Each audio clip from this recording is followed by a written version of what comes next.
सुप्रभात बच्चों, आज हम हिंदी व्याकरण का पाठ 6 वचन पढ़ेंगे। सामान्य भाषा में वचन शब्द का प्रयोग किसी के द्वारा कहे गए वाक्यों या किए गए वादे के लिए प्रयुक्त किया जाता है। ठीक है, वचन मतलब किसी के द्वारा कहा गया कोई वाक्य या किसी के द्वारा किया गया कोई वादा, उसके लिए प्रयोग किया जाता है। मैं वचन देता हूँ कि मैं तुम्हारा ध्यान अपनी अंतिम सांस तक रखूंगा, ये एक प्रकार का वादा है। महात्मा गांधी के वचन हमें सदैव प्रेरणा देते रहते हैं, ये एक प्रकार का कहे गए शब्द हैं या कहा गया वाक्य है। किंतु व्याकरण की भाषा में वचन शब्द का प्रयोग सामान्य अर्थ से हटकर संख्या का बोध कराने के लिए किया जाता है। ठीक है, व्याकरण की भाषा में यदि हम बात करें तो वचन शब्द का मतलब होता है संख्या। ठीक है, जो हमारा सामान्य अर्थ है उससे हट करके ये संख्या का अर्थ देने लगता है व्याकरण के नियम के अनुसार। नीचे दिए गए वाक्यों को पढ़ते हैं। खंड का में दिया है, लड़का पढ़ रहा है, पंखा बंद कर दो, घोड़ा दौड़ रहा है, शीशा टूट गया। खंड खा की यदि हम बात करें तो लड़के पढ़ रहे हैं, पंखे बंद कर दो, घोड़े दौड़ रहे हैं, शीशे टूट गए हैं। ऊपर खंड खा में दिए गए वाक्यों में लड़का, पंखा, घोड़ा तथा शीशा शब्दों से उनके एक होने का बोध हो रहा है। क्या हो रहा है? इनके एक होने का बोध हो रहा है। अतः ये एक वचन के उदाहरण है। किसके उदाहरण है ये? एक वचन के। तथा खंड खा में दिए गए वाक्यों में लड़के, पंखे, घोड़े तथा शीशे शब्दों से उनके एक से अधिक होने का बोध हो रहा है। किसका बोध हो रहा है? यहाँ पे एक से अधिक होने का बोध हो रहा है। अतः ये बहुवचन के उदाहरण है। किसके उदाहरण है ये? बहुवचन के। यदि हम इसकी सटीक परिभाषा देखें तो कह सकते हैं संज्ञा और दूसरे विकारी शब्दों के जिस रूप से एक या अनेक होने का बोध होता है उसे वचन कहते हैं। क्या कहा इन्होंने? संज्ञा और दूसरे विकारी शब्दों के जिस रूप से एक या अनेक होने का बोध होता है। किसका बोध होता है? एक या अनेक होने का बोध होता है, उसे हम वचन कहते हैं। हिंदी में वचन के दो भेद हैं, एक वचन और बहुवचन। एक वचन का मतलब होता है जहाँ पे किसी व्यक्ति या वस्तु का हमें एक होना पता चले कि वो चीज एक है। बहुवचन का मतलब क्या होता है? जहाँ पे हमें ये पता चले कि कोई व्यक्ति या वस्तु एक से अधिक है। ठीक है, एक से अधिक यानी कि 2, 3, 4, 5 इस तरह अनगिनत कितना भी, पर वो एक से ज्यादा है तो उसे हम बहुवचन या अनेक या अनगिनत कह देते हैं। एक वचन में शब्द के जिस रूप से किसी एक व्यक्ति, वस्तु तथा पदार्थ के होने का बोध होता है वह एक वचन कहलाता है। जैसे पुस्तक, कलम, ये एक पेंसिल देख रहे हैं, ये एक रबड़ है। ठीक है, संतरा, रोटी, माला आदि आदि। बहुवचन शब्द के जिस रूप से वस्तुओं के, व्यक्तियों अथवा पदार्थों की अनेकता का बोध हो। किसका बोध हो? अनेकता का, उसे बहुवचन कहा जाता है। जैसे पुस्तकें, कलमें, संतरे, रोटियां, मालाएं आदि। जैसे मान लीजिए यहाँ पे ये एक पुस्तक है और हमने एक और ये रख दी तो यहाँ पे क्या हो गए? पुस्तकें, यानी एक से ज्यादा हो गई, 2 हो गई तो ये पुस्तकें हो गई, यानी कि ये बहुवचन में आ गई है। ठीक है, अब हम जानते हैं एक वचन के स्थान पर बहुवचन का प्रयोग। आदरार्थ बहुवचन, आदर प्रकट करने के लिए एक वचन के स्थान पर बहुवचन का प्रयोग किया जाता है। किस लिए? आदर प्रकट करने के लिए। देखिए, जब भी कोई हमसे बड़ा होता है या कोई व्यक्ति हमसे पूजनीय है, ठीक है, पूजनीय है या जिसको हमें सम्मान देना है, आदर देना है, तो उसमें क्या होता है? वो व्यक्ति भले ही एक वचन हो, मतलब कोई वो एक ही व्यक्ति हो, पर लेकिन उसकी जो क्रिया रूप है वो हम बहुवचन में रखते हैं। ठीक है, क्यों? क्योंकि हम उसे आदर प्रकट कर रहे हैं। जैसे पिताजी अखबार पढ़ रहे हैं। ठीक है, पढ़ रहे हैं। ठीक है, देखिए लड़के पढ़ रहे हैं, ये पढ़ रहे हैं हमने कब प्रयोग किया था? जब लड़के एक से ज्यादा थे। यहाँ पे पिताजी तो एक ही हैं, पर हम यहाँ क्या प्रयोग कर रहे हैं? पढ़ रहे हैं। क्यों कर रहे हैं? क्योंकि हम उनके लिए आदर प्रकट कर रहे हैं।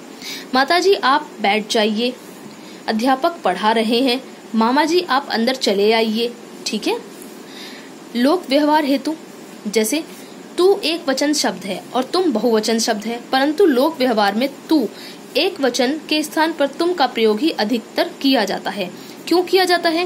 क्योंकि लोक व्यवहार में जब हम तू की जगह तुम का प्रयोग करते हैं तो हम एक सभ्य व्यक्ति कहे जाते हैं। ठीक है, अगर हम तू का प्रयोग करेंगे तो ये एक प्रकार से व्यवहारिक भाषा का हिस्सा नहीं है, बल्कि हम इसे अपभ्रष्ट या असभ्य भाषा में जोड़ सकते हैं। तो इसीलिए सभ्यता दिखाने के लिए या अपने आप को सभ्य दिखाने के लिए हम एक वचन की जगह पे बहुवचन का प्रयोग करते हैं। अब तुम क्या करोगे? तुम वहां मत खड़े हो। ठीक है, कभी कभी बड़प्पन दिखाने के लिए मैं के स्थान पर हम का प्रयोग किया जाता है। ठीक है, क्या? अपना बड़प्पन दिखाने के लिए। जैसे हम सोने जा रहे हैं। ठीक है, अब हम आपसे बात नहीं करेंगे। आपने अक्सर कुछ लोगों को ऐसा कहते सुना होगा, ठीक है, जहाँ पे क्या होता है कि व्यक्ति अपने आप को मैं ना कह करके हम कह के प्रस्तुत करता है। सदैव एक वचन में प्रयोग किए जाने वाले शब्द। अब कुछ शब्द ऐसे होते हैं जो हमेशा एक वचन में प्रयोग किए जाते हैं। धातु पदार्थों का बोध कराने वाली संज्ञाएं, जैसे तांबा, सोना, पीतल, चांदी, लोहा। देखिए यहाँ पे क्या कहते हैं, सोना महंगा हो गया है। ठीक है, ये नहीं कहते सोने महंगे हो गए हैं, सोना महंगा हो गया है, तो हमेशा एक वचन में रहते हैं। इसी प्रकार भाववाचक संज्ञाएं, कृपया, उपकार, मिठास। अब आप देख सकते हैं यहाँ पे क्या है, आमों की मिठास बहुत अच्छी है। ठीक है, आमों यानी बहुत सारे आम हैं, उनकी मिठास। अब ये नहीं कहेंगे आमों की मिठासें बहुत अच्छी हैं, या मिठास मतलब एक वचन में ही प्रयोग किया जाएगा। अन्य शब्द जैसे दूध, दही, आकाश हैं तो ये बहुत सारे, बहुत ज्यादा मात्रा में है। ठीक है, पर लेकिन हम इसको हमेशा एक वचन में ही प्रयोग करेंगे।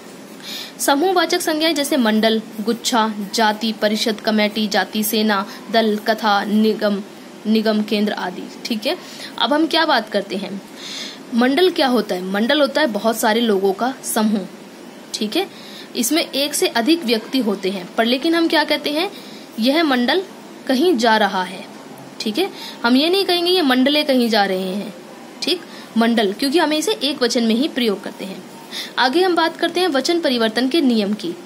अकारांत स्त्रीलिंग शब्दों के अंत में ए के स्थान पर ए करने से, किताब का किताबें, दीवार का दीवारें, सड़क का सड़कें। ठीक है, आकारांत पुल्लिंग शब्दों के आ के स्थान पर ए करने से। अभी मैं आपको एक चीज और बता दूं, अकारांत और आकारांत क्या है। अकारांत अर्थात अ स्वर के साथ अंत होने वाले शब्द, उसी प्रकार आकारांत यानी आ स्वर के साथ समाप्त होने वाले शब्द। तो इसमें क्या बोला है इन्होंने, आ के स्थान पर ए कर देते हैं, जैसे पत्ता, पत्ते, छाता, छाते। ठीक है, आगे हम देख लेते हैं अकारांत स्त्रीलिंग शब्दों के स्थान के साथ ए लगाकर, जैसे माला, मालाएं, सरिता, सरिताएं। स्त्रीलिंग शब्दों के अंत में आने वाले ई या ई के स्थान पर या लगाने से, ज्योति, ज्योतियां, बत्ती, बत्तियां। ठीक है, कुछ आकारांत स्त्रीलिंग शब्दों के अंत में चंद्र बिंदु लगाने से, जैसे बुढ़िया, बुढ़िया, चुईया, चुईया, बिटिया, बिटिया। स्त्रीलिंग शब्दों के अंतिम उ और औ के साथ ए जोड़ देने से, जैसे वस्तु, वस्तुएं, ऋतु, ऋतुएं। ठीक है, गण, वृंद, जन, वर्ग तथा लोग जोड़कर, क्या 2-3 शब्द इसमें बताए हैं, गण, वृंद, जन, वर्ग तथा लोग जोड़कर, जैसे नेता, नेतागण, छात्र, छात्र वृंद, मजदूर, मजदूर वर्ग। ठीक है, गरीब, गरीब लोग, किसान, किसान लोग। तो इससे क्या है, ये बहुवचन में आ जाते हैं। ठीक है बच्चों, अब मैं आपको एक बात और बताना चाहूंगी, जहां कहीं भी आपको किसी भी शब्द के अंत में बड़ी ई की मात्रा दिखे और जब भी आप उस शब्द को बहुवचन में परिवर्तित कर रहे हो, तो उस समय वो मात्रा छोटी ई के रूप में बदल जाएगी। ठीक है, आप देख सकते हैं यहाँ पे झाड़ी, झाड़ी में यहाँ पे बड़ी ई की मात्रा है, वहीं जब हम इसका बहुवचन रूप करते हैं तो ये झाड़ियां हो जाता है, तो यहाँ पे क्या हो जाएगा, छोटी ई की मात्रा। उसी प्रकार कली में जो बड़ी ई की मात्रा है वो छोटी ई हो जाएगी। इसी प्रकार जो छोटे ऊ की मात्रा होती है वो भी बड़े ऊ की मात्रा में बदल जाती है। सॉरी, जो बड़े ऊ की मात्रा होती है वो छोटे ऊ की मात्रा में बदल जाती है। ठीक है, जो बड़ी ई है वो छोटी ई में, मैं यहाँ पे लिख देती हूँ। हाँ ठीक था, बड़ी ई की मात्रा किस में बदल जाएगी, छोटी ई में, और बड़े ऊ की मात्रा जो है वो किस में बदल जाएगी, छोटे ऊ में। ठीक है, तो ये था आपका आज का पाठ वचन, जिसमें हमने जाना कि वचन क्या है, वचन के कितने भेद हैं और इनके क्या क्या नियम हैं। अब आप इसका अभ्यास बड़े ही आराम से कर सकते हैं। फिर भी अगर आपको इसका अभ्यास करने में कोई परेशानी या कठिनाई हो तो मुझे व्हाट्सएप पे मैसेज करके पूछ सकते हैं।